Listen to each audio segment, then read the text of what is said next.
Hey guys, this is Kelly and I have another process video today. This was a challenge that I did with Jenny Box, and we took this mood board that I found on Studio Calico and used it as the inspiration for our layouts.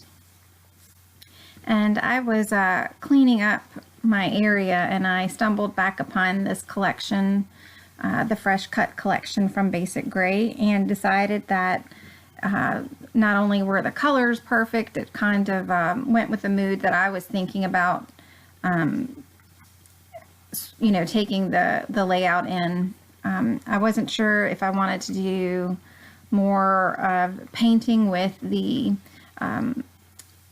there was buckets of paint with paint brushes on the mood board, and but when I came upon this collection, I decided to abandon that, use the colors and the flowers and the animals as my inspiration. So this picture is a picture of my mother-in-law when she was holding my daughter. There really isn't anything special about this picture. Like it was on Easter, but it wasn't the first time that my mother-in-law had met the baby. She had already held the baby several times, so it's not like it's a, you know, one of those types of layouts. It was just, I think, just a sweet picture of a grandmother and her grandchild, and I wanted to just have that documented. My mother-in-law was not a fan of having her picture taken, so I don't have a huge amount of pictures of her, because she would, you know, like ask me politely, please don't take pictures. And you know, when someone asks you politely, it's really hard to go against their wishes. So I have these papers and I'm really liking it, and I especially like it with the picture. I have thought about doing maybe a mini series on how to handle photos that aren't the best quality. You know, I am a real life scrapbooker, and what I mean about that is that I want to scrapbook the moments, some of the fun things that we do, or you know, some of the good events in my kids' lives. And not all of the pictures turn out great, and I'm not a professional photographer. You know, I have some that are good and some that aren't. And with my eye, when I look at this picture, I can't stand the amount of wall that's behind it, and it just looks dark and almost dingy. So with this, I decided to bring in that color as an accent and not try to fight that color and not make it stand out even more by not addressing it. And I really liked the way that it ended up coming out. So if you think that that might be interesting to you, maybe, you know, 3 or 4 videos on how to handle something of a more difficult or challenging picture, leave me a comment and let me know. I haven't made up my mind, and I would love to hear feedback as to whether or not that you would be interested in watching something like that. So back to the layout.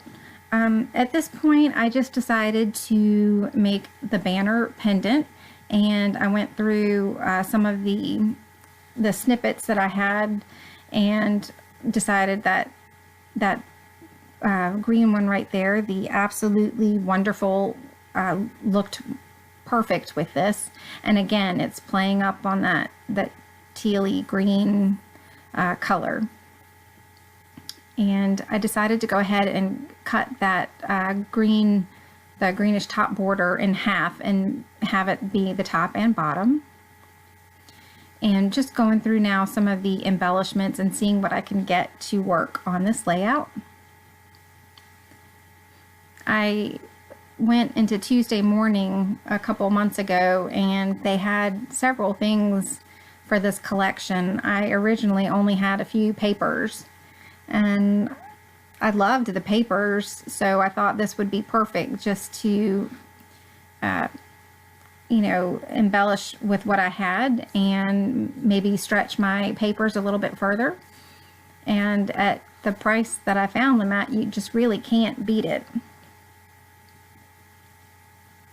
So at this point, I'm just taking any of the die cuts that are catching my eye that I may like and putting them on the page, trying to decide what I'm going to do or what what I'd like to incorporate. That orange journaling tag right there never makes it onto the layout, because as I'm thinking about the layout and what I'm doing, I can't really figure out what I want to say.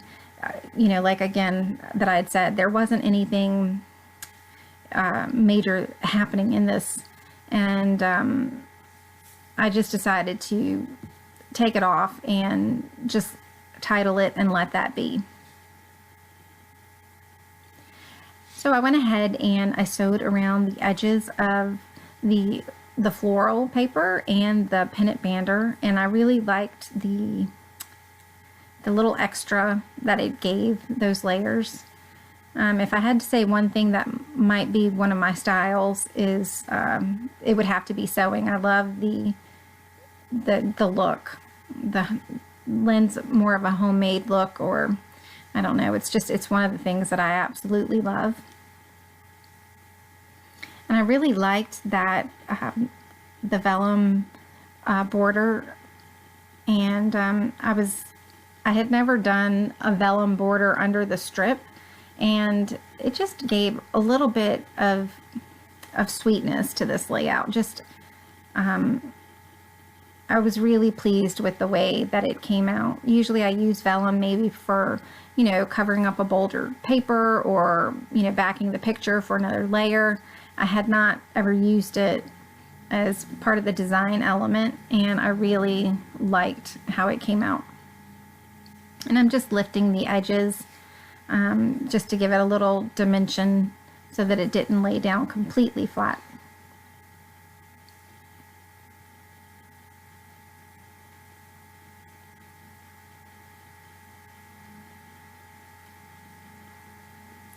So I went and got my Ring of Mist cards, and those are just tags that I had made from the Tim Holtz die, the tag die, and I have sprayed and put droplets of each of my mist in so that I can see what they look like on white, and that way I can make a better judgment call as to the color of mist that I want.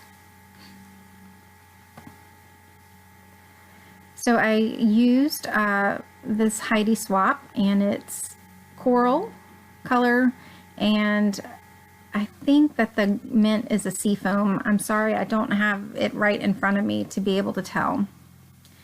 And when I started putting the mist on with the plastic technique, something that I've done numerous times, I was horrified. I hated the way that this was coming out. And I couldn't figure out why it was looking so blotchy, and the watercolor effect, it just wasn't there. So I decided just to keep going with it and see if I could make it look a little bit better and make it work. And I figured out that the reason it did this was because I think it's like a cheaper brand of cardstock. I had gotten this cardstock at Tuesday Morning, and it said that it was basil, and it was in like a section with like white, pink, and lavender and pale blue.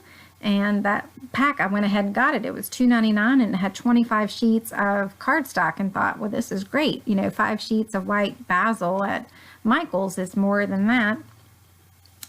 But I will have to say that it definitely is a difference, especially when you are putting mixed media on it. So next time I will know that if I use that piece of cardstock, I will definitely have to use gesso on it, whereas the nicer, thicker sheets, I don't. And that just surprised me, because I thought basil would only have, one type of cardstock. But I did go back and later check, and there definitely is a difference. So I pulled out these letter stickers from Studio Calico.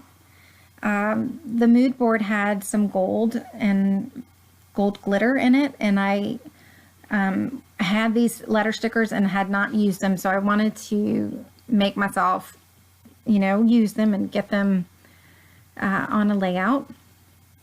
And I started pulling off these coral letters, but decided that there was, from where the flower was, where I wanted to put it, there was not enough contrast. So these light teal ones worked much better. And I don't think that they show up as well on the screen as they do in person. And at the close-ups at the end, you'll be able to see what I'm talking about and how there definitely is more of a distinction.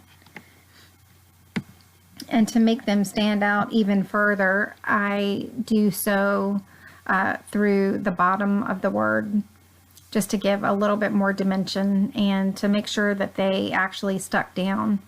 These letter stickers weren't very sticky, and which is good when you're trying to move them around, but not so good when you want them to stay and not fall off when you have them in your page protector.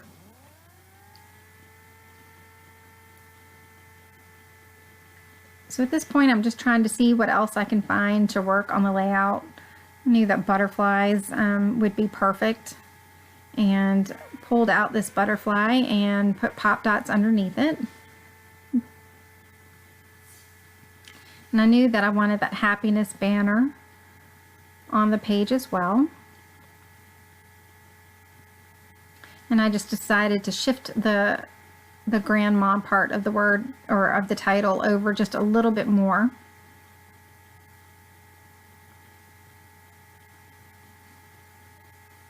I'm a little bit OCD when it comes to the placement of titles and how I get the letters looking. So I put pop dots under the happiness banner as well.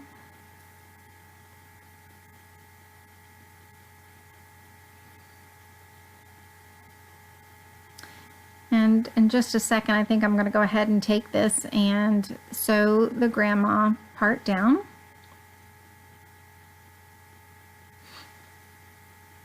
And when I got back with it, I decided that I wanted the butterflies just to have a little bit extra pop. And so I took my Wink of Stella clear glitter pen and put just a nice thin glaze over the butterflies. And it's really hard to see on camera, but when you're in person and you're handling the layout, it's just a very pretty light sheen.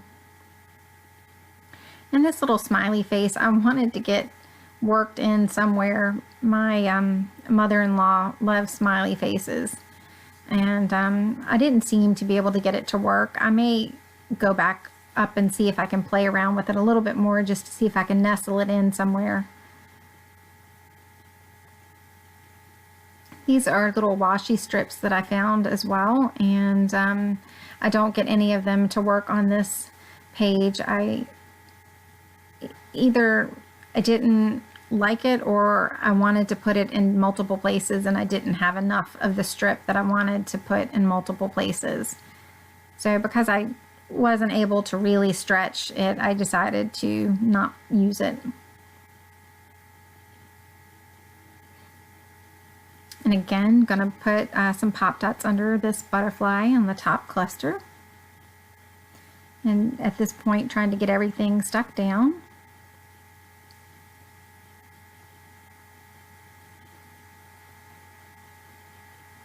And I hope you guys will go and check out Jenny's layout as well. It's amazing to me how people can take the same mood board and come up with totally different pages. And that's actually one of the reasons I like doing mood boards, is because you can take it and go with how it's making you feel on that particular moment.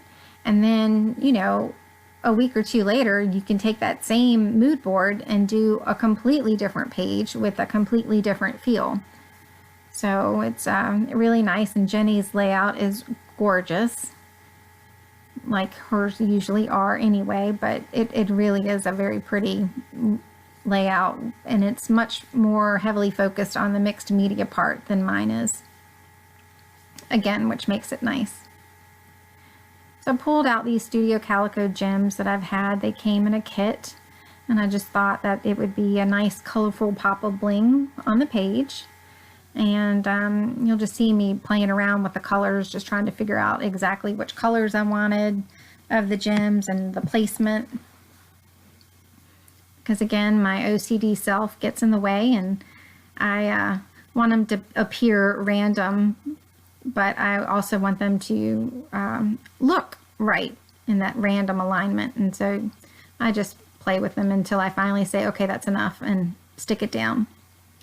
So I do have some close-ups at the end, and I just wanted to thank you guys for taking some time to watch my video and for giving me the likes and the comments. I truly appreciate it. Thanks so much, and have a great day. Bye.